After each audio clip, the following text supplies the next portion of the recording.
हृदयी येऊन वास करिसी हृदयी येऊन वास करिसी हृदयी ऐसे घडे कई घास याने ऐसे घडे कई घास याने येऊन वास करिसी हृदयी येऊन वास करिसी हृदयी येऊन वास करिसी हृदयी नकळता काय करावा उपाय नकळता काय करावा उपाय जेणे राहे भाव तुझ्या पायी जेणे राहे भाव तुझ्या पायी येऊन वास करिसी हृदयी येऊन वास करिसी हृदयी येऊन वास करिसी हृदयी साच भावे तुझे चिंतन मानसी साच भावे तुझे चिंतन मानसी राहे करीसी कैगा देवा राहे करीसी कैगा देवा येऊन वास करिसी हृदयी येऊन वास करिसी हृदयी येऊन वास करिसी हृदयी लटके हे माझ करुनिया दूरी लटके हे माझ करुनिया दूरी साच तू अंतरी येऊन आहे साच तू अंतरी येऊन आहे येऊन वास करसी हृदयी येऊन वास करसी हृदयी येऊन वास करसी हृदयी तुका म्हणे मग राखावे पती तुका म्हणे मग राखावे पतिता आपुलिया सता पांडुरंगा आपुलिया सता पांडुरंगा येऊन वास करिसी हृदयी येऊन वास करिसी हृदयी येऊन वास करिसी हृदयी ऐसे घडे कई कास याने ऐसे घडे कई कास याने येऊन वास करिसी हृदयी येऊन वास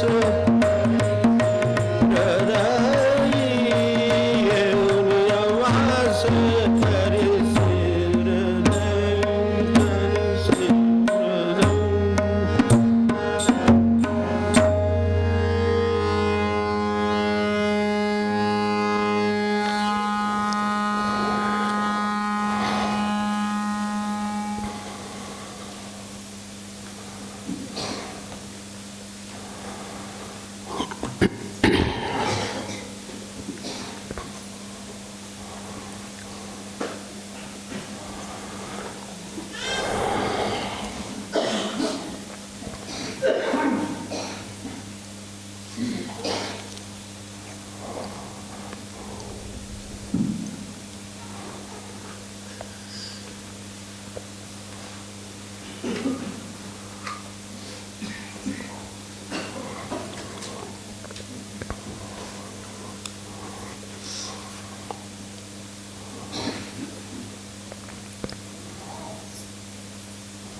जानकी जीवन स्मरण जय जय राम.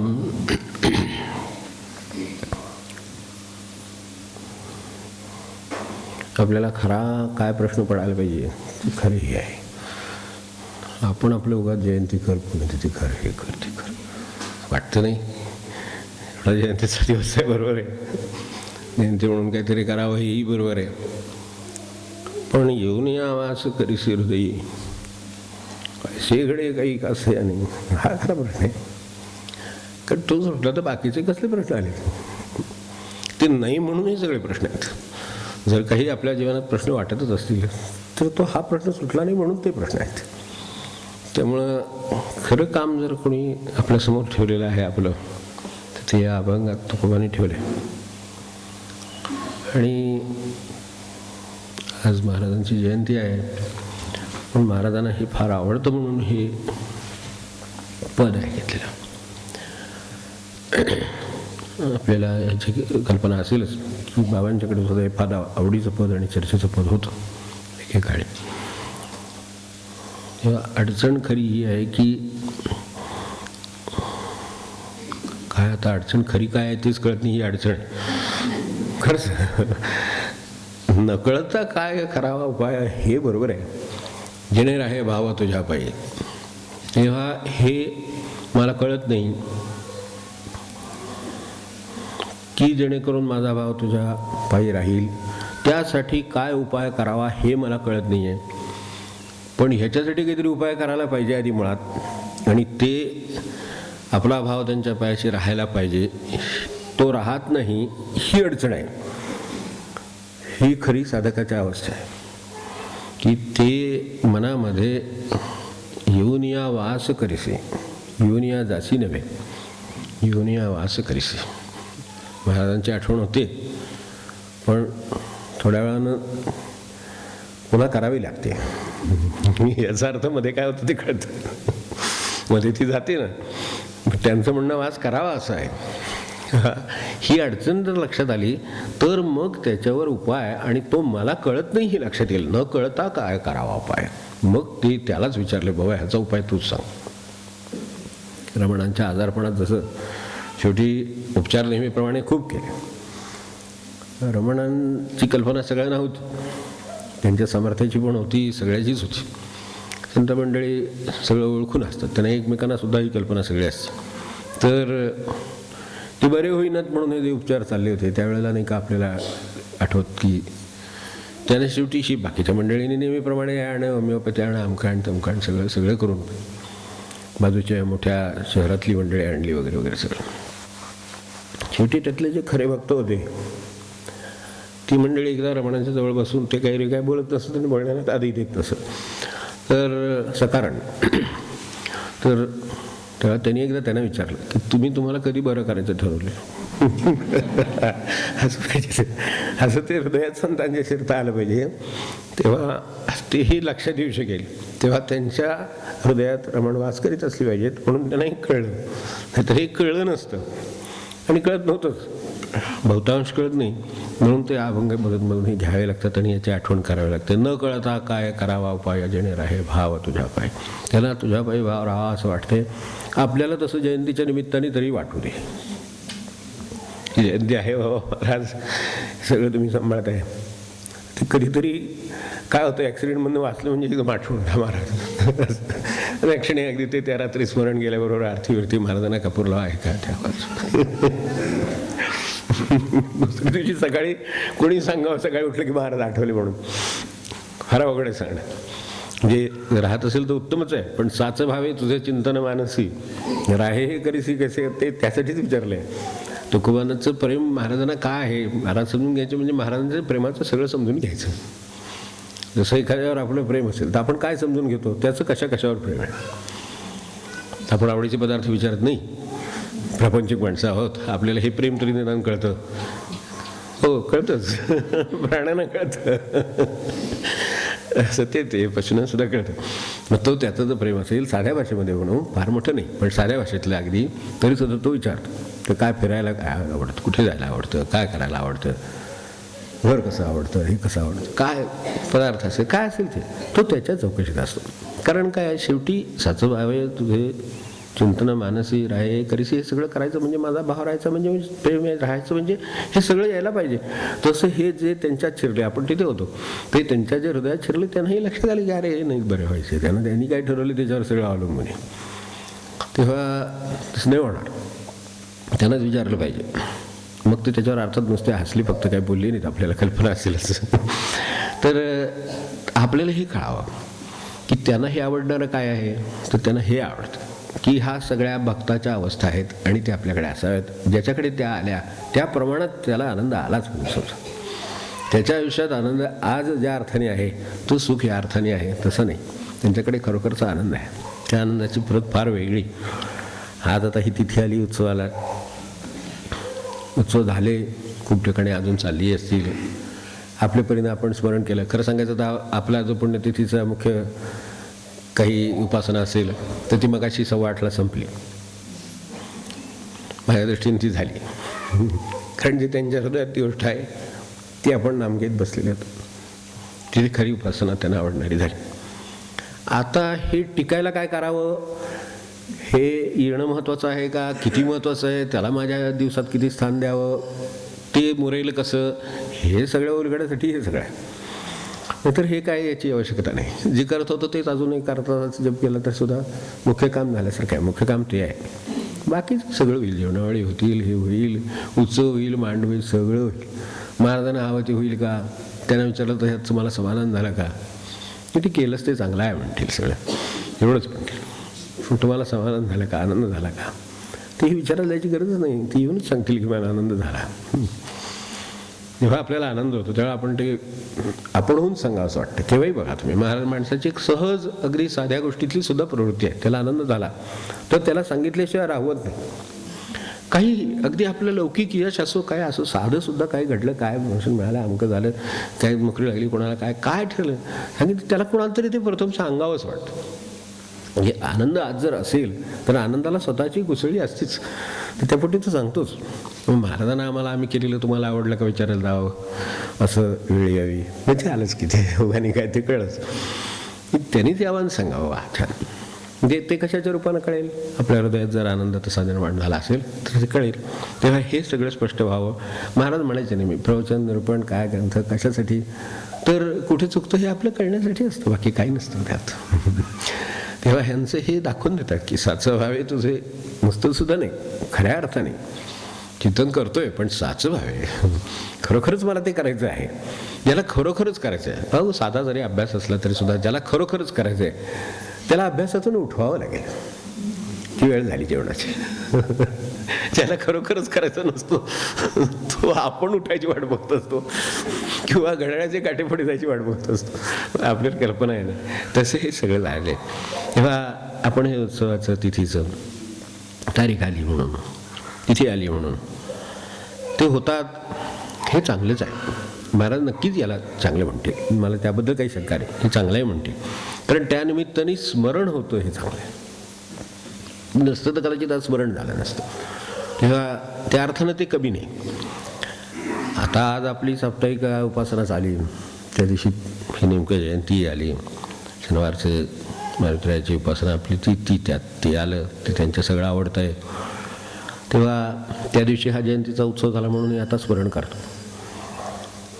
कारण स्मरणाचीच गंमत आहे खरं सांगायचं तर. माणसाच्या आयुष्यात जर बघितलं ना तर खूप गमती दिसतात, खूप दिसतात. घरदारं दिसतात, संबंध दिसतात, माणसांची जाणीव दिसतात, हे दिसतात, सगळं आहे. पण सगळ्यात गंमत जर काय त्याच्याकडे असेल तर स्मरण ही गंमत आहे, आणि विस्मरण ही त्यापेक्षा मोठी गंमत आहे अर्थात. तर स्मरण मोठी गंमत आहे, ती सगळ्यांना आहे. फक्त मला एवढंच आपल्यासमोर ठेवायचं आहे की स्मरणाची एक गंमत आहे, ती सगळ्यांना आहे. फक्त ते तसं एरवी कुणाचं स्मरण असतं, कशासाठी असतं, केव्हा असतं, किती प्रमाणात असतं, याचा जरा विचार करावा लागतो. आपल्याला स्मरण तर प्रत्येकाला आहे आणि देवाच्या दयेनं ते आहे. कारण ते आहे हे आम्ही राखू म्हणून आहे असं नाही. आपण जर ठरवलं तर आपल्याला ठरवलेल्या कामाचं सुद्धा स्मरण राहणं अवघड आहे, की नाही. तिथं भगवंताचं आणि कशाचं हे तर फार पुढची गोष्ट झाली. तर ते मुळातच जे स्मरण आहे ते सुद्धा एक कृपाच आहे म्हणून आहे. कोणाचं होतं, कशासाठी होतं, केव्हा होतं, याचा क्षणभर विचार करावा आणि थोडं पुढे जाता येईल. अगदी सोपं म्हणजे तहान लागली तर पाण्याचं स्मरण होतं. तहान नाही आहे पोटात, त्याचं नाही पाणी आठवत त्याला, बरोबर. भूक लागली की अन्नाचं स्मरण आहे, तहान लागली की पाण्याचं स्मरण आहे. भूक लागली तर अन्न असेल, डबा असेल, स्वयंपाकघर आहे, सगळ्याचं स्मरण होतं. नाही तर घरात स्वयंपाकघर आहे, किचन आहे, त्याचं स्मरण आपल्याला हॉलमध्ये किंवा काय तो टी व्ही बघताना कधीही आठवण होत नाही.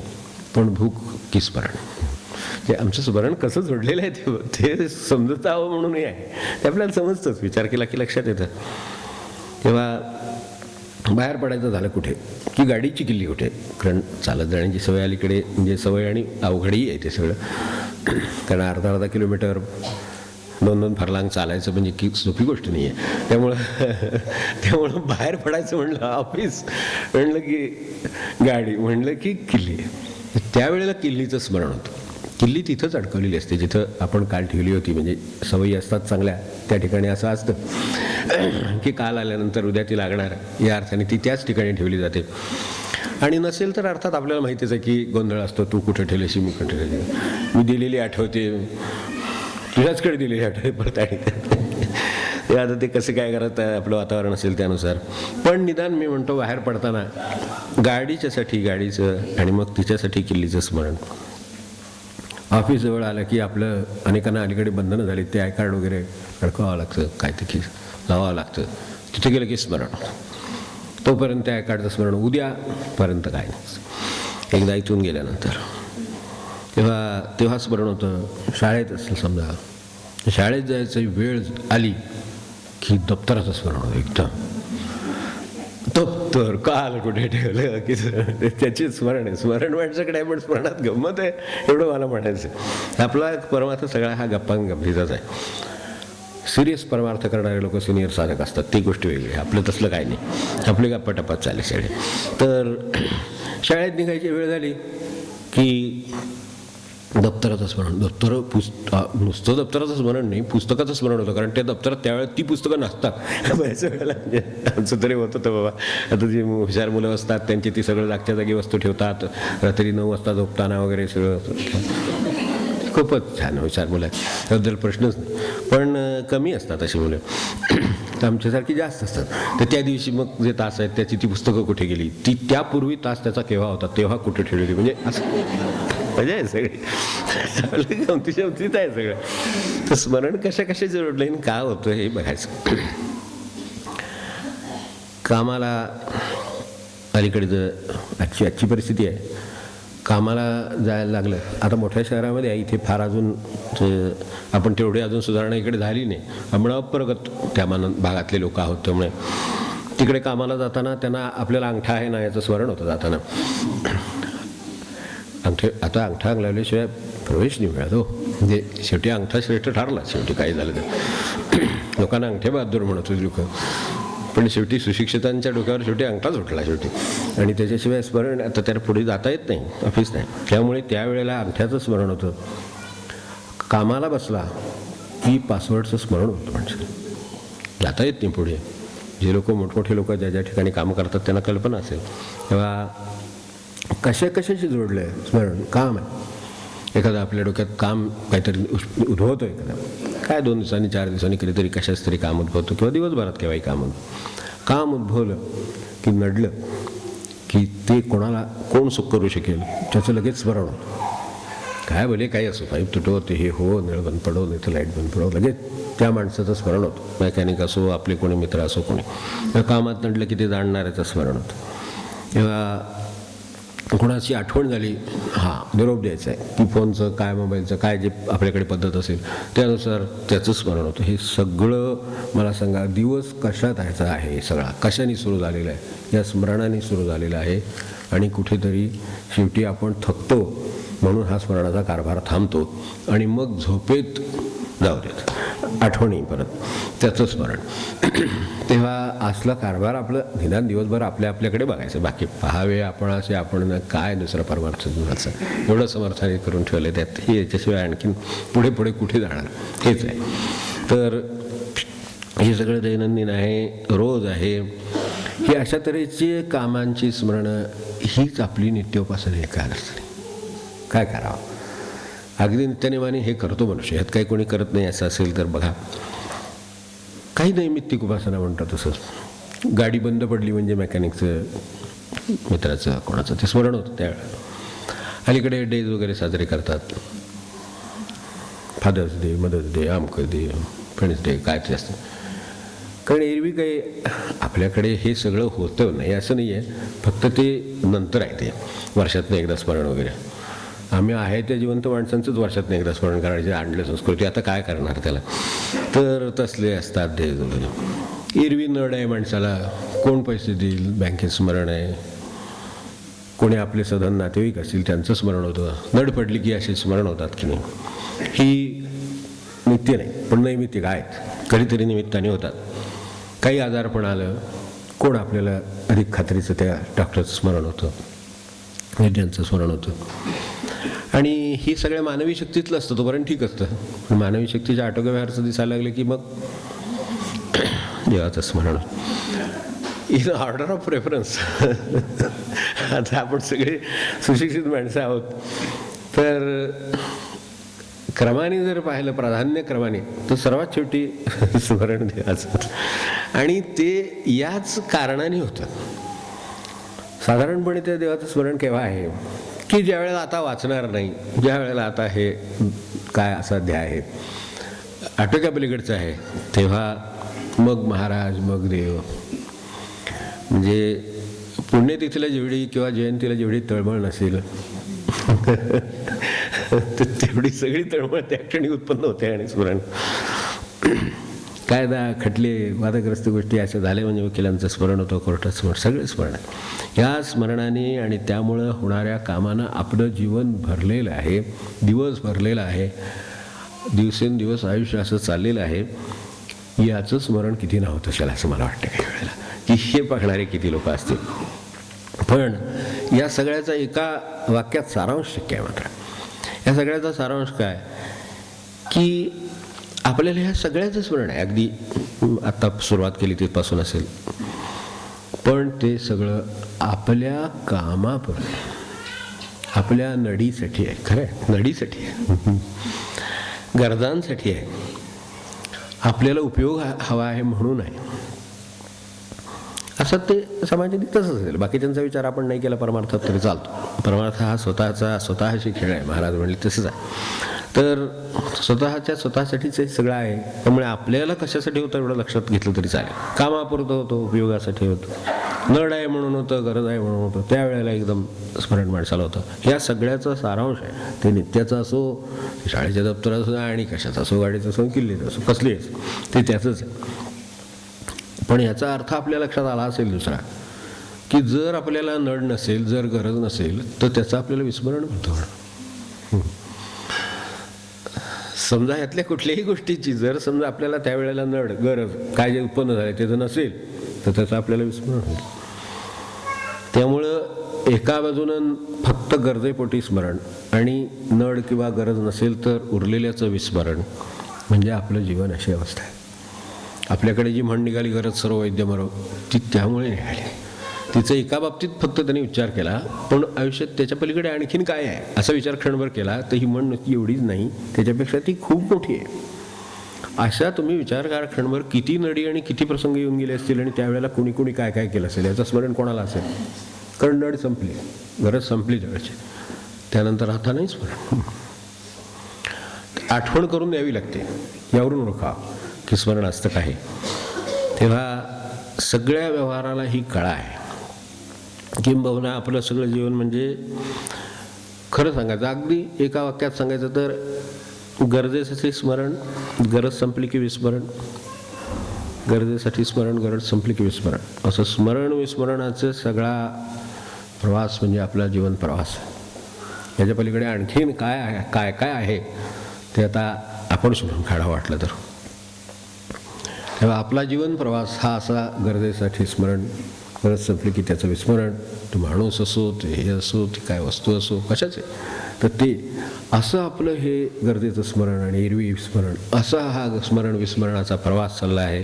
याचं स्मरण देण्यासाठी हे आज स्मरण आहे पुण्यतिथीचं. मला एवढं म्हणायचं, पुण्यतिथीत करणार काय आम्ही, त्यांच्या जयंतीत करणार काय, उत्सव करणार, बरोबर, आज जयंती म्हणून करणार, कधी पुण्यतिथी म्हणून करणार. पण हे का उत्सव म्हणून काय करणार आहोत आपण? ह्याच्यात उत्सवाचा कुठेच संबंध आहे मला सांगा. ह्याच्यात काय आहे? ह्याच्यात एवढंच आहे की हे असं स्मरण विस्मरणाचं आपल्या आयुष्यात वावर चालला आहे आणि ते वेळेला आपण जीवन म्हणतो आहोत. याचं स्मरण देण्यासाठी मात्र आपल्याला हे करण्याची गरज आहे, ते हे स्मरण.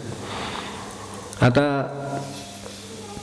आपण या स्मरणाची दर्जा बघावा क्षणभर थोडासा, की हे गरज असली की स्मरण, ठीक आहे, गरज नसली की विस्मरण, बरोबर आहे. तुम्ही म्हणाला असे आत्तापर्यंत इतक्या गरजा आल्या, इतकी वेळा ते स्मरण झालं, मला त्या वेळेला ते काम केलं, सगळं झालं, असं मी सगळं लक्षात ठेवायचं ठरलं तर माझ्या मेंदूचं काय होईल?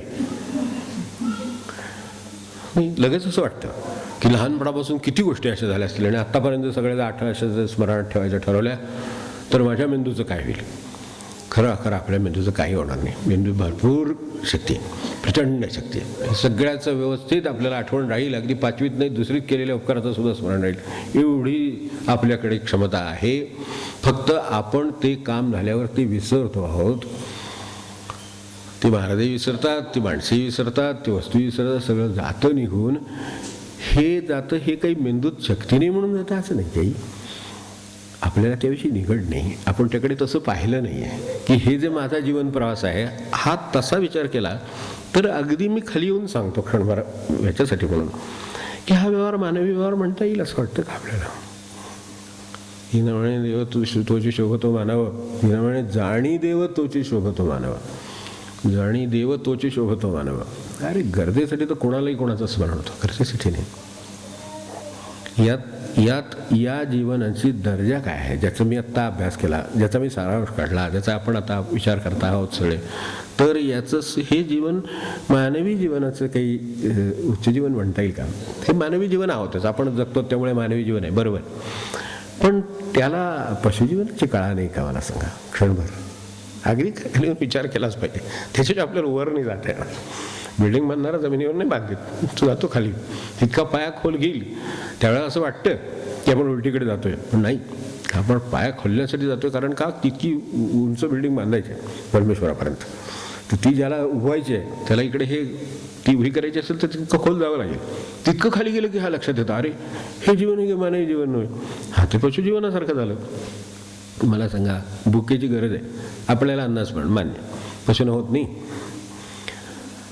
एखादं श्वान सुद्धा भुकेपोटी शेपूट हलवतो. अगदी साधा विचार करू, आपण किती वेळा समोर जाता येतात, किती वेळा बघितलं असेल, आपल्या हातात भाकरीचा तुकडा असेल किंवा आपण बाहेर टाकायला असेल तर त्याची शेपूट हलवतं. मला सांगा, फार मोठ्या स्तरावर याच्यापेक्षा काय चालू असतं? मानवी जीवनाला काय कळायची समजावे म्हणून यायचं, त्याला समजूनच घ्यायचं, त्याने हे समजून घ्यावं की ते शेपूट हलवतं, ठीक आहे, ती पशुजीवनाची कळा झाली. पण त्याच्याच बरोबर पशुजीवनाचा दुसरा पण भाग आपल्या लक्षात आला असेल की ते समजा आपल्या काय हातात भाकरी तुकडा आहे, काय त्याला लागणारं अन्न आहे, काय ते आपण द्यायचं, दिलं, शेपूट आलं तो भरात, आपल्याला कळतं याला भूक लागली, दिलं. भुकेपोटी त्यांनी त्याला आपली नड आहे, गरज आहे, स्मरण आहे, सगळं आहे, तिथेच बरं का, तिथेच आहे म्हणून ते कळाती आहे म्हटलं. ते दिलं, टाका तुम्ही भाकरी. दुसऱ्या क्षणी तोंडात भाकरी घेतली की त्यानंतर आपल्याकडे बघत राहिलेलं कोणी आहे का? तिकडे पण नाही आहे. पोट भरल्यानंतर तिथं शेपूट हलवीत रेंगाळणारे किती प्राणी आपण पाहिले असतील, आपण किती पाहिले आपण पाहून विचार करून ठरवा. ते झालं की ते कुठे उड्या मारत जातं आपल्याला कळणार पण नाही. हा एक आहे, आपण जर अर्धी भाकरी घातली असेल आणि त्याचं पोट भरलं नसेल आणि एक हवी असेल तर रेंगाळत. आता सगळं पुसून टाकायचं आणि बघायचं इकडे तिकडे आजूबाजूला की याच्यापेक्षा काय वेगळं होतं, त्याला त्याची गरज आहे, झालं की तो सोडून देईल. ह्या गरजातला जर स्तर लक्षात आला, आपल्या आयुष्याचा स्तर लक्षात आला, तर मग हा गरजा म्हणजे जीवनातला कोरडा व्यवहार झाला, तो पशुजीवनात आहे. मग काय होतं, मग ह्या जीवनाला पशुजीवनाची कळा येते. म्हणून काय होतं, जिथे नड संपली तिथे जसं विस्मरण त्या माणसाला होणार, तसं ज्याचं विस्मरण होणार तो एकाकी पडतो, तो एकाकी राहील, तो उपेक्षित राहील. आणि मग मला सांगा, अनाथाश्रम आणि वृद्धाश्रम म्हणजे वेगळं काय असतं आपल्या आयुष्यात? आपण जे आजूबाजूला बघतो त्यांची गरज नाही. गरज असेल तर खरी आहे, गरज नसेल तर ते काय. म्हणजे तर नडीचं स्मरण झालं आणि नड संपल्यावरचं विस्मरण झालं. म्हणजे हे का आलं, कसं आलं, ह्याच्याकडे आपलं जर लक्ष आलं तर ते आपल्याला स्पष्ट होईल. तेव्हा क्षणभर असं करू विचार, आणखीन थोडासा पुढे जाऊन विचार करून आपल्या याला येऊ की जर का समजा असंच जर झालं, त्यांची गरज संपली, ते एकाकी राहतील, उपेक्षित राहतील, वृद्धा ते काही वृद्धाश्रमात कुठेही राहतील, कुठे राहतात हे सुद्धा माहीत नसतं अनेकदा, आणि त्या शोधून कळवावं लागतं. अशी परिस्थिती येते. अशी आजची परिस्थिती आहे, समाजातली ही परिस्थिती आहे. आता ती प्रमाणाने कमी आहे, पण प्रमाण वाढण्याचीच लक्षणं जास्त आहेत. ते प्रमाण कमी होण्याची लक्षणं नाही. जोपर्यंत संत मंडळींचं कोणी ऐकत नाही आहे, त्याप्रमाणे कोणी वागायला तयार नाही आहे, कोणी त्यांची हाक त्यांच्या कोणाच्या कानावर पडत नाही आहे, तोपर्यंत असं होईल. ती हाक कानावर पडली, वाढलं तर हे नक्की ही वेळ येणार नाही. पण आज तरी परिस्थितीचं ज्या अतिक्रमण आहे, विचारांचं अतिक्रमण आहे, ज्या पद्धतीनं शिकवलं जातं आहे, विचार केला जातो आहे, त्या पद्धतीनं हे ह्याच दिशेनं पुढे जाईल हे आत्ता तर उघड आहे. तर त्यावेळेला हे विसरतं. एक क्षणभर आठवून बघावं की नड संपली, नडीला स्मरण, नड संपली की विस्मरण, असं जर होत गेलं तर ते एकाकी उपेक्षित वगैरे सगळं आपण जसं म्हटलं तसं शेवटी काय होईल, तर असं सगळ्यांचंच नाही का होणार आहे काही काही प्रकारे, असं हळूहळू सगळ्यांचंच एकमेकांचं होईल.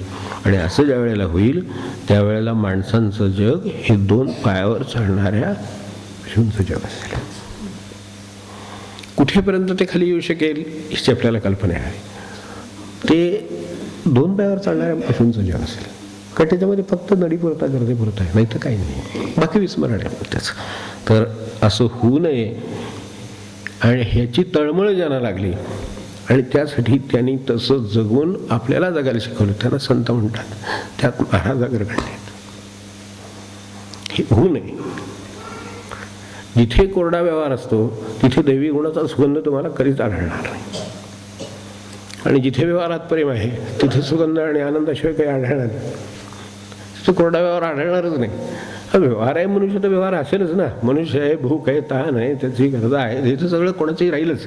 पण स्मरण त्याच्यासाठी नाही राहिलं. स्मरण ज्यांनी दिलं त्याचं राहिलं, ज्यांनी कधीपासून दिलं त्याचं राहिलं, ज्यांनी जन्म दिला त्याचं राहिलं, ज्यांनी माणसाचा जन्म दिला त्याचं राहिलं. तिथे व्यवहार नाही राहिला, तिथे स्मरणाचा सुगंध आहे. कोरडेपणाची कळा नाही त्याला, तिथे त्याचा आनंद आहे. अरे आहे म्हणजे बघू आपण पुढे आणखी. म्हणून आयुष्यभराच्या उपकारांचं स्मरण असतं. संतांनी काय जगून दाखवलं, आयुष्यभराच्या उपकाराचं स्मरण कसं जगावं, कर्तव्याची जाणीव कशी ठेवावी, हे सगळं त्यात आलं. त्यासाठी त्याग कसा करावा, वेळी क्षमा कशी करावी, क्षमा संतांकडून शिकावी लागते. क्षमा कशी करावी संतांकडून शिकावं लागतं. आणि संतांकडून का शिकावं लागतं, तर त्यांना आमच्यासारखे लोक भेटतात की जे हे अशा तऱ्हेनं गरजेसाठी आहेत आणि नंतर ते विस्मरणात जातात. अशा तऱ्हेचे लोक भेटतात, त्यांना ते किती कशा पद्धतीनं वागवतात. म्हणून जगानं तुला टाकणार नाही तरी मी नाही टाकणार, हे जे उद्गार महाराजांकडे मिळतात. आणि त्यांच्या स्मरणामध्ये जो प्रेमाचा किंवा याचा धागा आहे, भावाचा धागा आहे, हे व्यवहारात कुठला आले धागा, जो तो त्याच्या स्वार्था असं तत्पर जगी जो तो त्याच्या तसा आहे, तसं आहे बघा.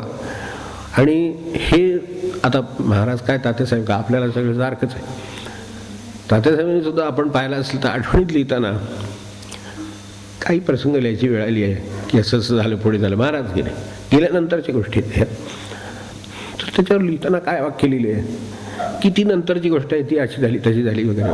काय ते गोष्ट कुठली याला महत्त्व नाही. त्याने दिलेलं वाक्य मला विसरत नाही, एवढंच ते आपल्यासमोर ठेवायचं की महाराज गेले आणि आमचं दुर्दैव आहे की आम्ही मागे राहिलो म्हणून हे लिहिण्याची पाळी आली. खरं आपल्या कल्पनेच्या पलीकडे एकदम स्मरण आहे. जे संतांची स्मरणं ही कुठल्या पातळीवरची असतील आणि त्यांना एवढ्याशा कणभर कुठल्या तरी जीवाच्या दुःखाची त्याला केलेल्या उपशमाची त्यांना किती त्याची जाणीव त्याची असेल आणि ते कशा जगत असतील त्याची कल्पना यावी यासाठी आहे. तेव्हा असा दैवी गुणांचा असा दुर्मिळ आनंददायी सुगंध आहे फक्त त्यांच्या जीवनामध्ये. तो त्याची आपल्याला झलक कळली तरी खूप होईल. मग स्मरण कशासाठी विस्मरण कशासाठी, अरे कुठलं काय स्मरण विस्मरण, पशुजीवन नाही काय. खऱ्या अर्थाने मानवी आयुष्य ते जगता येतं आणि ते जगून दाखवणाऱ्या जगातल्या प्रत्येक जीवावर ते प्रेम, प्रत्येक जीवावर त्यांचं प्रेम आहे. हे जो जगत नाही त्याच्यावरही आहे आणि जो जगतो त्याच्यावरही आहे. हे आपल्याला सुद्धा अवघड आहे. चांगला वागेल तर चांगला वागेल, ते माझ्याशी कसे वागले तसं ते माझ्याशी कसे वागायचे तसं ते त्यांना समजुतीप्रमाणे वागले, पण मला जी समजूत आहे त्याप्रमाणे मी वागेन असं नको का खरं म्हणजे. तर तसं ते त्यांच्याकडे आहे. ते असे वागले म्हणून तसं नाही, त्यांच्याकडून फक्त प्रेमच आहे.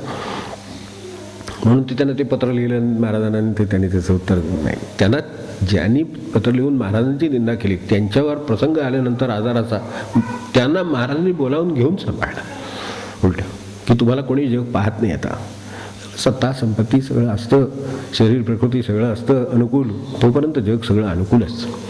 ज्या वेळेला हे सगळं नसतं त्यावेळेला जो कोणी असतो तो फक्त संतच असतो, तो फक्त देवच असतो. जे त्यातलंच कोणीतरी त्यावेळेला त्या क्षणी तुमच्याबरोबर असतं आणि ते तुम्हाला साथ देतं. प्रत्यक्ष उदाहरणं ही आहे की असं ते बाईच्या बाईकारांनी जे पत्र लिहिलं आणि त्यावेळेला ते इथं आल्यावर त्यांना कोण सांभाळा, शेवटी महाराजांनी सांभाळलं. त्यांच्या मनात आणि इतकं मला त्रास होतो, एवढा मला रोग झाला, तो त्यांच्या मनात क्षण मारायला का अरे ह्या सत्पुरुषाला आपण असा त्रास दिला म्हणून त्याचे नवे बरे उभयलोकी वगैरे हे जे काय अभंग आहेत, तर तसंही तर काही नाही आहे की त्यामुळे तर मला हा त्रास होतो. तिथे थांबत महाराजांनी बोलायला सुद्धा दिलं नाही, बोलू सुद्धा दिलं नाही, म्हणजे मनात सुद्धा असं येणार नाही म्हटले. त्यांनी ते निंदेचं पत्र लिहिलं होतं ते महाराजांनी सगळ्यांना दाखवलं. उलटही बघा महाराज निंदेचं पत्र हे दाखवलंय, लोकांना माहिती आहे, तरी त्यांच्यावर इतक्या वर्षानंतर ही आजारान प्रसंग गावात ठेवून घेत नाही म्हटल्यानंतर त्यांनी त्यांना आपल्याकडे ठेवून, तुम्ही इथे या, तुम्ही काळजी करू नका, मी सेवा करेन. रोज स्वतः रामाचं तीर्थ अंगारा द्यायला स्वतः महाराज त्यांच्याकडे जातात. तुम्ही इथे उतरा, खोलीत राहा, तुम्हाला रोज रामाचं तीर्थ अंगारात जायला कुठे शक्ती आहे. असा आजार जर मनुष्याचा असेल तर अशा आजारात त्याला ते पण आणायला जाणं शक्य नाही, पण ते त्यांना पोहोचवण्यासाठी ह्यांना लक्षात ठेवून खेप घालणे काय, ह्याला काहीतरी व्यवहाराची वेगळी पातळी आहे एवढं तरी नक्की ना. आपण जे जगतो नेहमी त्याच्याशी आपण मागावं. आणि अशा तऱ्हेनं प्रत्येक जीवावर जीवापाड अपार प्रेम करणारा, त्यांच्या कल्याणासाठी निरपेक्षपणे राबणारा किंवा देवाच्या सारखे असून आपल्यात राहणारे, आपलं थोरपण जाणवू न देणारे असे जे महापुरुष त्यांना संत म्हणायचे, हे महाराजांचे स्मरण हे अशा संतांचे स्मरण आहे. त्या जन्माला काहीतरी अर्थ आहे की ज्यात असं काही जगता आलं. आपल्याला तर जन्मत आहेच, तो प्रश्न जन्म आलेला आहे, आपल्याला संधी आलेली आहे, असं जगायचं काही जमणार का. तर त्यासाठी या स्मरणाचा आणि ह्या सगळ्या त्यांच्याबद्दलच्या बोलण्याचा उपयोग आहे. तेव्हा ह्यात कृतज्ञता आली, करुणा आहे, सहानुभूती आहे, त्याग आहे, भगवत भजन आहे. महाराज भजन करीत महाराजांनी सांगितले भजनाचं लक्षण त्यांना समोर म्हणले मला फक्त राम दिसत असे, बाकी मी कोणासाठी भजन नाही केले. म्हणून ते बाबांनी निरोप दिल्यावर की अरे गाणं झालंय भजनाचं जरा थांबा, असं म्हणजे नका गाणं करू. गाणं हा वेगळा विषय आहे, भजन हा वेगळा विषय आहे. तो भगवंताशी भाव आणि सुराने केलेला संवाद तर तसं आहे ते, तर ते त्याच्यासाठी करायचं. आणि त्यांनी तशी माणसं तयार केली, पुराण सांगणारे शास्त्रीबुवा तयार केले ते तसे की त्यांचं ऐकून पाहून जी तयार झाली ती माणसं सुद्धा अशी घेऱ्यासारखी माणसं, एकेकाकडे बघत राहावं. सगळा प्लेग गावात पसरले, सगळे बाहेर आहेत. महाराज स्वतः त्यांच्याबरोबर तिकडे त्या त्यांच्या सुट्टीनं त्या गावाबाहेर राहिलेत. शास्त्रीबुवांच्याकडं पुराण सांगायची ड्युटी. सेवा काय ड्युटी काय आजच्या भाषेमध्ये सेवा, पुराण सांगायचं दुपारी. ही सगळी ऐकायला बरोबर असताना बरोबर हो, पण आताच बेग आल्यावर सगळे बाहेर गेल्यानंतर साथ असल्यावर तर गावात आहे कोण. आपल्याला अन्न करून स्वतः घ्यायची हे आहे, कोणी घालायची पंचायत आहे, स्वतः करून नैवेद्य दाखवायचं जेवायचं आहे, तर ते स्वतः करायचं, सगळं करायचं. आणि पुराण कोणाला सांगणार, कोणा सांगायला ऐकायला आहे कोण. ती महाराजांची तेव्हा महाराज म्हणाले रामायण ऐकायला आपल्याला, तर म्हणले मला राम आहे तेवढं पुरे आहे. तेव्हा रामासमोर पुराण सांगायचं, रामाने ऐकायचं आणि सांगायचं. अशी माणसं त्यागाची, म्हणून महाराज म्हणायचे मंदिरातून काय निर्माण व्हायचं, तर त्यागाची आणि अशी निस्वार्थ माणसं तयार करणं हे मंदिराचं काम. मंदिरात किती पैसा आला किती गेला हे त्यांनी काय होणार, असे खूप हे आहेत. उद्योग आहेत, उद्योगधंदे सुद्धा आहेत खूप. किती पैसा आला किती गेला काय त्याचे ददात नाही एवढा आहे. ते मंदिराचं काम नाही. मंदिराचं काम एक निस्वार्थी माणूस तयार करा, बस मंदिराचं काम झालं. ते मंदिराचं खरं काम महाराजांनी ही सगळी लक्षात आणून दिलेल्या आहेत गोष्टी. त्याचं एक स्मरण फक्त हे करतो एवढं. तेव्हा ह्या भगवत भजनाने, या निरपेक्षतेनं, या औदार्याने अत्यंत सहज जीवन आहे, काही नाही. हे जसं साईबाबांची जशी शिकवण, ते जसं राजगड महाराजांना यांना म्हणाले कीर्तनाला जाताना, रे काय नवरदेव आहेस काय, कीर्तनाला निघाल म्हणजे काय झालं. ते सगळं नेहमीप्रमाणे सगळं ते वेशभूषा करून सगळं काय गंध लावून अमकं लावून सगळं आपल्याला कल्पना आहे. तर ते काय नवरदेव आहेस काय म्हणले, नटाय सगळं उतरून ठेवा, आपलं आहे ते वेश लावा. या तुमच्या कीर्तनात जर देव उभा करायचा आहे तर लोकांना देव दिसला पाहिजे, तुम्ही नाही दिसले पाहिजे, देवच दिसला पाहिजे. त्याचं लक्ष तिकडे जाईल, स्मरण त्याचं राहील. यांचे ड्रेस काय होता ह्याचं नाही स्मरण राहणार, का तो येणारच नाही समोर, तो आहेच असला. आणि अशा साधेपणातच देव आणतो ना, उतरतो तिथेच उतरतो. त्याला उतरायला सुद्धा लँडिंग प्लॅटफॉर्म असाच आवडतो की जिथे सगळं त्याच्यासारखं साधं आहे, त्याच्यासारखं सहज आहे, तिथे देवाचं विमान हे उतरत असतं. तिथे तसं सहज नाही, तिथे ते वर्ण चक्कर मारतं फक्त आणि जातं. तेव्हा ते जे आचरतात ते हे महाराज अशा अर्थानं, खऱ्या अर्थानं जीवनात सार्थकता येते की ते जगून दाखवतात, ते शक्य आहे हे दाखवतात. आणि मग आपल्याला ज्या पशुजीवनाची काळ आहे ती त्याला राहत, त्याला मानवी जीवनाची तर येतेच येते, दैवी जीवनाची काळ आहेत. तेव्हा हे सुगंध कसे आहेत आपल्याकडे आहेत खूप. म्हणजे मला माझ्या वडिलांची आठवण झाली त्याच्यावरच. तुमचे काही त्यांनी वधवचन वगैरे लिहून ठेवले, खूप लिखाण हिंदीमध्ये खूप केलेलं होतं. त्यातली मला त्याची आठवण झाली एकाची, की ते त्या ह्या सद्गुण जे आहेत, कृतज्ञता आहे. म्हणजे ज्याने त्यांनी समजा त्या काळात माधुकरी मागायची पद्धत होती किंवा ते विद्यार्थी शिकत असत, परिस्थिती नव्हती. आज हे आपण आता परवा एकदा पॉकेट मनी वगैरे असल्या गोष्टीवर आपण बोललो, आजच्या काळाचा विषय म्हणून बोललो. पण त्या काळात ते कुठलं आनंद जीवाची ददाद आहे तिथं, ह्याचं कुठला प्रश्न आहे. त्यातून शिक्षणाची ज्याला इतकी ओढ लागलेली त्याला कुठेतरी ठेवायचा. तू बाबा हुडकत जा, गावात जाऊन विचार, चौकशी कर. ते सुद्धा त्यानं करायचं आहे, कारण त्याला तळमळ आहे ना, शिकून त्याला मोठं व्हायचं आहे ना. त्यांनी तळमळीनं तिथे जाऊन विचारायचं हात जोडून की बाबा मी येऊ का, मी अशा गावी आहे, मी इथून इथं आलो आहे, त्यांची मला शिकवण्याची परिस्थिती नाही किंवा जेवायला घालण्याची परिस्थिती नाही, तुम्ही मला एखाद्या वेळेला जेवायला घालून शिकाल का आठवड्यात. अशा पद्धतीने ज्यांची शिक्षणं झालीत, अशी आपल्या मागच्या पिढीतली आपल्याला मंडळी माहिती असतील, आपल्यात सुद्धा कोणीतरी हे अनुभवलं असेल, तर त्या ठिकाणी एक वार मिळायचा. काय ते म्हणायचं बा ठीक आहे, गुरुवारी दुपारी तुम्ही येत जा, तुम्ही काय शुक्रवारी संध्याकाळी येत जा, असे वार लावून कधी एखादा 2 वेळचा वार मिळायचाही नाही. एकाच वेळचा वार मिळाला तर उरलेल्या वेळेला असले चिरमुरे काय असलं तर असलं, नसलं तर पाणी प्यायचं, झोपायचं, देवाचं नाव घ्यायचं, झोपायचं. देव तिथं जवळ आहे बघा खूप. नाही तर तो आत्ता सगळं असून दुरावलेला आहे, माणूस दुरावलाय तर देवाचं काय. तेव्हा ह्यावरनं कल्पना येते की संतांचं जीवन हे महाराजांच्यावरचं बोलणं हे खूप अवघड काम, तुम्ही नाही बोलत म्हणून कधी एरवी. पण आज आता हे आहे खरोखरच तिथीचं आपलंही कृतज्ञतेचं काम आहे. वास्तव काय म्हणायचे, वास्तव वडील आमचे काय म्हणायचे की अनेक कृतज्ञता आहे. तर ते त्यावेळेला वार्षिक त्यांची ही कृतज्ञता ज्यावेळेला व्यक्त करायचे, शनी कोणी त्यांना काय त्यांचा पुढे आयुष्यात पुढे संबंध पण आला नाही, यांच्या पद्धतीने हे जगले, त्यांच्या पद्धतीने ती माणसं पण नव्हती सगळं. पण त्यांचं आप या नात्याने त्यांचं स्मरण म्हणून त्यांना काय अर्घ्य देतात जसं आपल्याकडे, तसं ते अर्घ्य द्यायचे त्यांच्या आठवणीने. की त्यांनी ज्या वेळेला कुठे वार नव्हता, आपल्याला जेवणाची भ्रांत होती, शिक्षणाची गरज होती, त्यात त्यांनी आपल्याला हा वार दिला होता. तो ज्यांनी वार दिला होता ते सगळ्यांना ते स्मरण.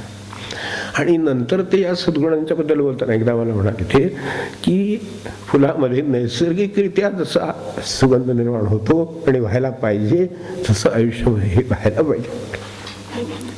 हे संतांनी शिकवलं ते हे आता यांनी जगून दाखवलेलं, त्यांनी या पद्धतीने दाखवलं.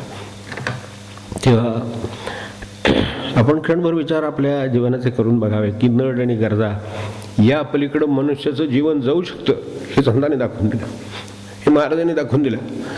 नळ आणि गरजा आपण म्हणतोय, घर काय पत्नी, घरातली मुलं बाळ, अमकं तमकं, यातलं काय महाराजांकडे आहे, काय काय ते आपण यादी करा की आपल्या असं लक्षात येईल ह्याच्याकडे ज्यातल्या गोष्टी आपल्याकडे आहेत त्यातल्या सुद्धा त्यांच्याकडे नाही आहेत.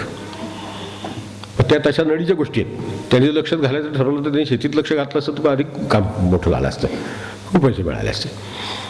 असा विचार केला क्षणभर तर आपल्या लक्षात येईल की त्यांना काय त्याच्यातलं काय काय नाही आहे त्यांच्याकडे, जे आपल्याकडे आहे, आपल्याकडे सुद्धा, म्हणजे आपण अगदी सामान्य मनुष्य म्हणून विचार करू व्यवहारिक, तर ते सुद्धा त्यांच्याकडे नाही आहे. पण त्यांचं त्या नडीवर आणि गरजावर त्यांचं जीवन चाललेलं नाही. त्यांचं जीवन मनावापायी भाव कसा राहील याच्यावर चाललेलं आहे. कोणाची नड आपल्याला काय भागवत आहे ती काय याच्यावर चाललेलं आहे. माझ्याकडे ही गोष्ट नसेल, बरोबर आहे, पण माझ्याकडे दुसरं काहीतरी असेल जे आत्ता त्याला गरजेचं आहे. माझ्याकडे अन्न नसेल, पाणी असेल, ठीक आहे, पाणी देऊन आत्ता तर त्याचा थोडा वेळ तर जाईल. अशा तऱ्हेचं जे म्हणजे नड आणि गरजा आहे, जे आपलं जीवन होऊन बसलेलं आहे, ज्याच्या पोटी आपल्याला स्मरण विस्मरणाचा सगळा खेळ आपला आयुष्याचा बनला आहे, असा जो आपण मूळ विचार पाहत होतो, तर त्याच्या पलीकडे माणसाचं जीवन जाऊ शकतं हे दाखवणाऱ्यांचं स्मरण करण्यासाठी आपण विनंती करतो होतो की ह्याच्या पलीकडे हे जीवन जाईल आणि मला ते आता कसं घालवता येईल. निरपेक्षपणे जर खरे जर स्मरण टिकवायची गोष्ट असेल तर ती ही आहे की हे सद्गुण त्यांनी अंमलात आणलेले आहेत. ते आपल्याला कुठल्याही चरित्रात कोणाच्याही सत्पुरुषांच्या मिळतील. आणि संतालेमहीवर त्याची काय आज उदार अतिथी आहेत, तर संतालेमहीवर महाराजांनी या सगळ्या संतांचं गायलेलं आहे. ते त्यांनी जे काही प्रत्यक्ष जगलेलं आहे ते सगळं त्यांनी गायलेलं आहे, समोर ठेवलेलं आहे. आणि त्या अर्थाने मग आता आपण ज्या अर्थाने स्मरण विस्मरणाचा आपला जीवन प्रवास म्हणतो तसा तो नाही. कारण खरं सांगायचं तर महाराजांचं स्मरण हा सुद्धा बोलण्याचा विषयच नाही. खरं इतर विषय बोलायला बरे, पण हा विषय बोलायला बरा नाही. बरा नाही का नाही, तर त्यांचं स्मरण हे कुठल्या विशिष्ट कारणासाठी स्मरण नाही, त्यांनी केलेल्या प्रेमापोटी स्मरण आहे, निरपेक्ष प्रेमापोटी स्मरण आहे. ते विषय असणं, एखादा त्या गोष्टीला काय निरूपणाला अभंग असणं किंवा विषय असणं किंवा खेळाला विषय असणं हे वेगळं, पण कुठल्याच विशिष्ट कारणासाठी नाही, तर त्यांच्या निष्कपट प्रेमासाठी जर बोलायचं असेल तर बोलणं ही सुद्धा अवघड आहे. म्हणजे मी माझ्या ह्यानं सांगत नाही, परत महाराजांचं सांगतो, कारण तेच बरं, आपलं नाही सांगता येत या बाबतीत कसं. तर त्यांच्या सामर्थ्याविषयी मला परवा पण रात्री एकदा त्या दिवशी प्रश्न विचारला होता, अनुभव काय. त्याच्या अनुभवाची गोष्ट आहे ती पण सांगतो शेवटी. तर महाराज जे म्हणायचे, मागे आपल्याला एकदा त्या डेप्युटींचं त्यांनी उदाहरण दिलं, शाळेत शिकवायला आलेले, ह्याला इन्स्पेक्शनला आलेले. पूर्वीच्या काळात हे डेप्युटी शाळेत यायचे आणि ते येऊन मुलं काय शिकतायत त्यांचं ते शाळा तपासणीस आपल्या पूर्वीच्या आजच्या भाषेत सुद्धा. तर हे डेप्युटी यायचे, तिथं वर्गात मातृप्रेमाचा विषय झालेला होता. पण त्यांनी बघितलं झाड्यात काय शिकवत आहेत, तर मातृप्रेम शिकवत आहेत. म्हणून त्यांनी त्या मुलाला विचारलं पहिल्याला की बाळ, तुला तुझी आई का आवडते.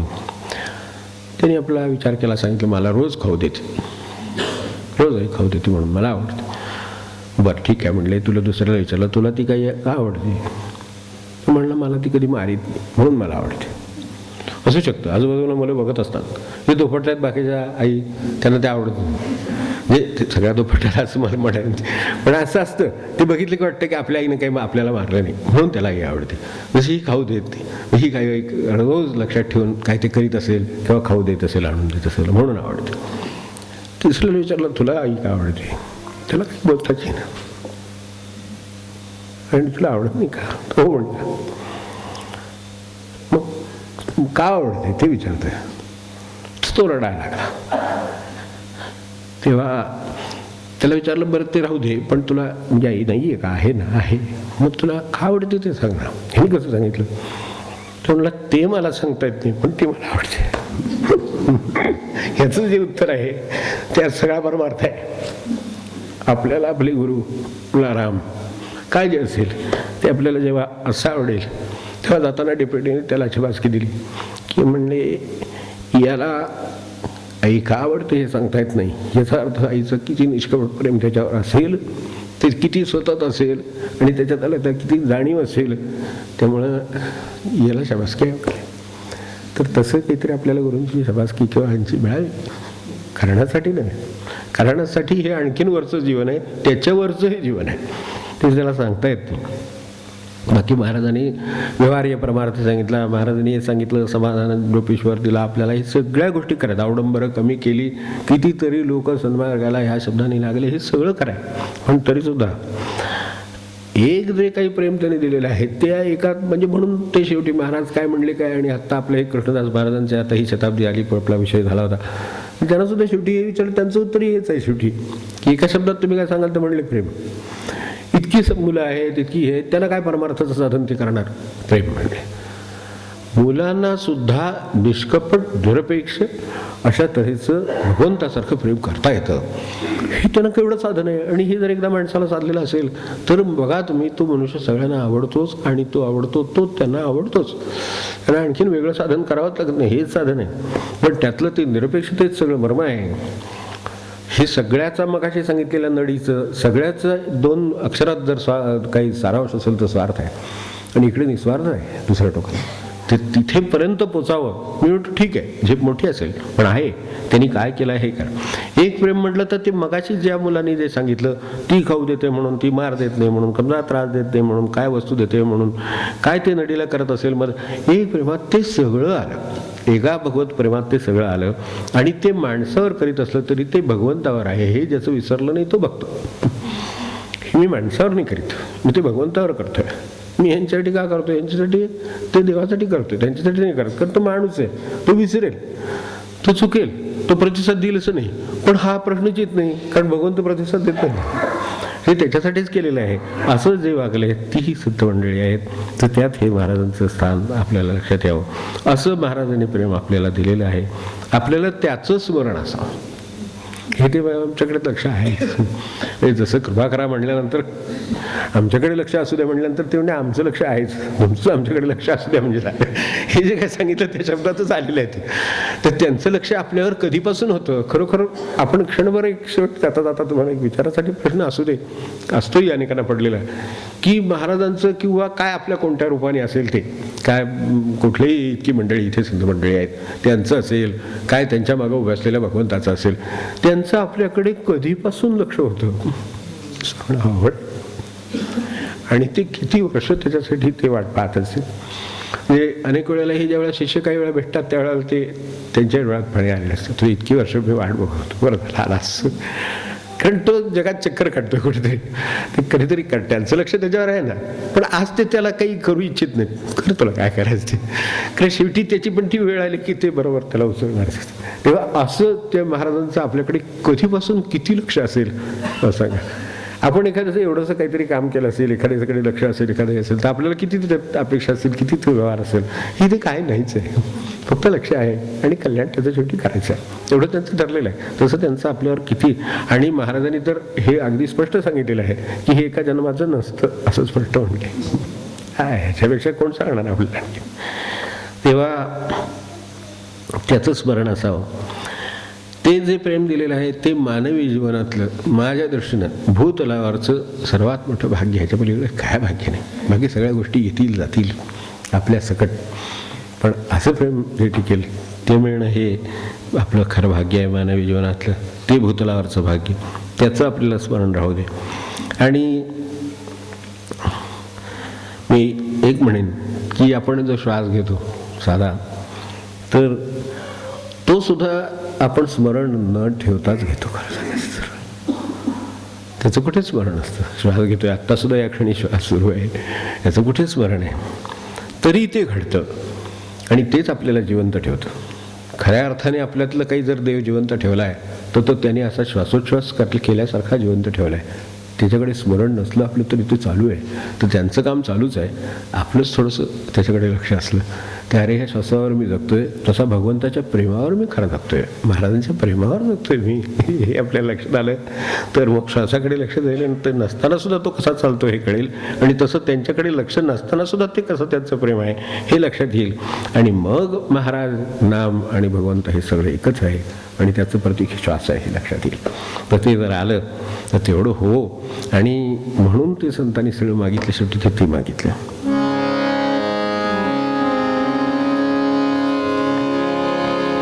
हे चिदानंदिका देवा तुझा विसरण भावा, तुझा विसरण भावा, तुझा विसरण भावा, गायीन आवडी हेची माझी सर्व जोड, हेची माझी सर्व जोडी, हेची माझी सर्व जोड. नलगे मुक्ती आणि संपदा, संत संग देई सदा, संत संग देई सदा, संत संग देई.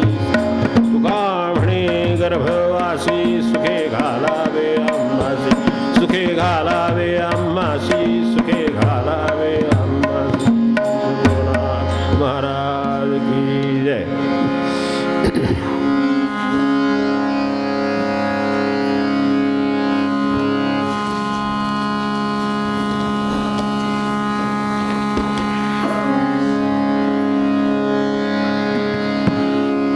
उशीर होतोय, आपल्याला आपली क्षमा होतो. त्याच्यासाठी महाराजांनी आपल्याला वेळ दिला आहे, तर थोडा आपला त्याच्यासाठी जास्त घेतला, त्याबद्दल क्षमा.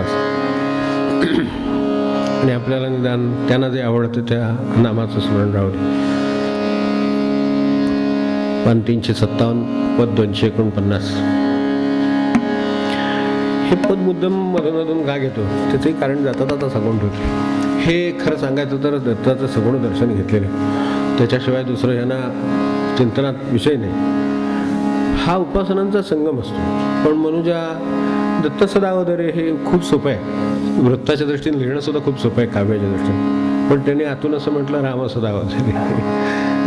हे काय, रघुवीर अक्षयी देईल तू ते. हा रघुवीर तर राम आहेच, पण हा रघुवीर म्हणजे गुरु सुद्धा आहेत, निरंजन रघुनाथ आहेत. रघुवीर म्हणजे देईल, कोण देईल? गुरु देईल. अक्षय, अक्षयपद तुला गुरु देईल. अक्षयपद म्हणजे आपल्या भाषेत काय तर समाधान, ते अक्षय असतं. आपल्याला मिळतं ते नाही मिळत अक्षय, ते अक्षय मिळावं याच्यासाठी ते त्यावेळेला तो देईल. हे राम सदा वगैरे याच्यासाठी आहे. आणि ह्याचा उल्लेख आत्ता जाता मुद्दम ह्या अभंगाचे कधीच आपण काही पार्श्वभूमी बोललेलं नाही, पण एवढ्यासाठी बोललो की महाराजांच्याकडे अशा सगळ्या उपासना त्याचा खरोखर संगम आहे. पंचगंगा असावी तसं आहे, त्याच्याकडे ह्या सगळ्या उपासना आलेल्या आहेत. आपल्याला कल्पना आहे की पांडुरंगाची उपासना चालतच आलेली आहे. हरिभक्तीच्या वंशी जन्मसाधिकालाही पांडुरंगाची उपासना चालतच आलेली आहे. गुरूंनी रामोपासना सांगितलेलीच आहे. आपल्याला माहिती आहे की गिरनार पर्वतावर होते तेव्हा तिथे त्यांना दत्ताचे प्रत्यक्ष, ज्यांना अनुग्रह दत्ताचा होता असे अवतार त्यांना तिथं भेटले होते आणि त्यांनी त्यांना दत्तोपासना दिली होती. त्यावेळेला किती उपासनांचा संगम असेल आपल्याला कल्पना येत नाही.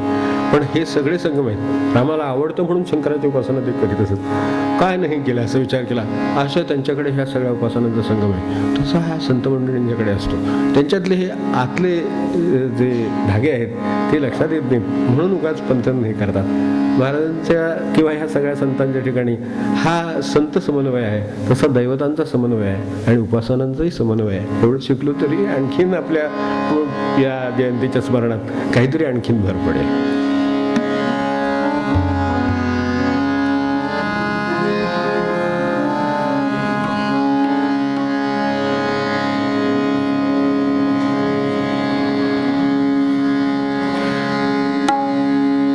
पान 357, पद 249.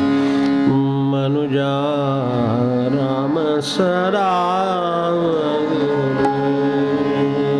मनुजा राम सदा रे, मनुजा राम सदा रे. भ्रमदायक जगन सर्वहि मानुन, भ्रमदायक सर्वहि मानुन, माया सदरे, माया सदरे. मनुजा राम सदा, मनुजा राम सदा रे, मनुजा राम सदा रे. कामादिक रिपुदंडुनि अंतरि, कामादिक दंडुनि अंतरि, सांडी दुर्मद रे, सांडी दुर्मद रे. मनुजा राम सदा रे, मनुजा राम सदा रे, मनुजा राम सदा रे. सावळी सुंदर मूर्ती हरीची, सावळी सुंदर मूर्ती हरीची, ध्याई मनी आधरी, ध्याई मनी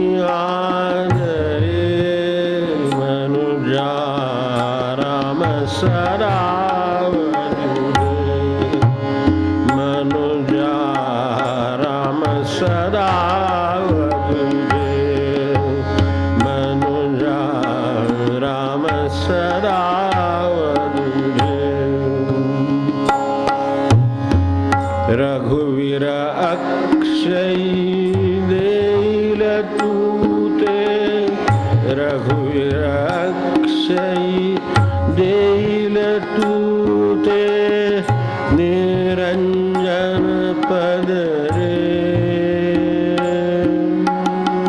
निरंजन पद रे, मनुजा राम सदा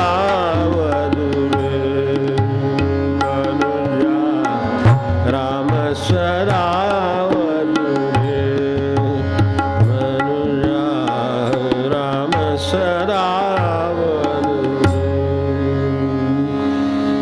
जानकी